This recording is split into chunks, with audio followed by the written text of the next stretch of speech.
Donald Trump's victory also carries Indiana Governor Mike Pence to the nation's capital as Vice President-elect. News 18's Cameron Harden joins us now with a look at how Pence went from unpopular governor to the next Vice President of the United States. Cam?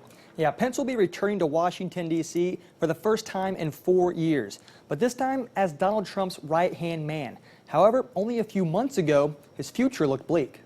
Rebuild our highway. I didn't believe it when I woke up this morning. That's exactly what most Americans said after the election was decided. And Indiana Governor Mike Pence might have had the same reaction. Voters around Tippecanoe County had more positive things to say about Pence than negative. Pence is fine. He had a few drawbacks, I thought, when he was in office, maybe, but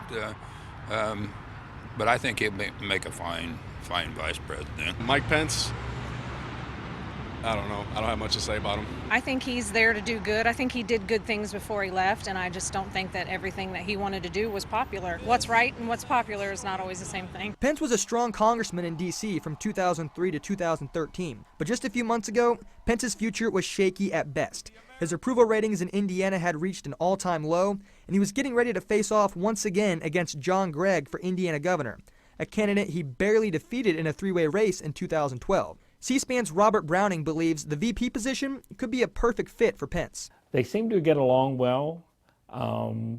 Pence got good marks for his performance in the debate.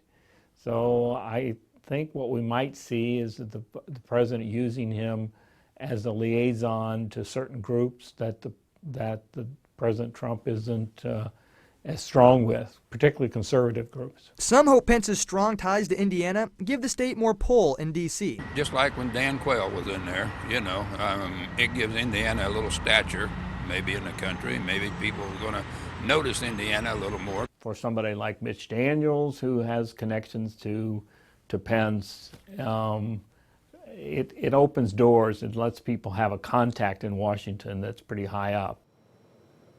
When I asked Browning about a possible Pence run for president down the line, he said he wasn't sure, but not to count it out. Cameron Harden, News 18.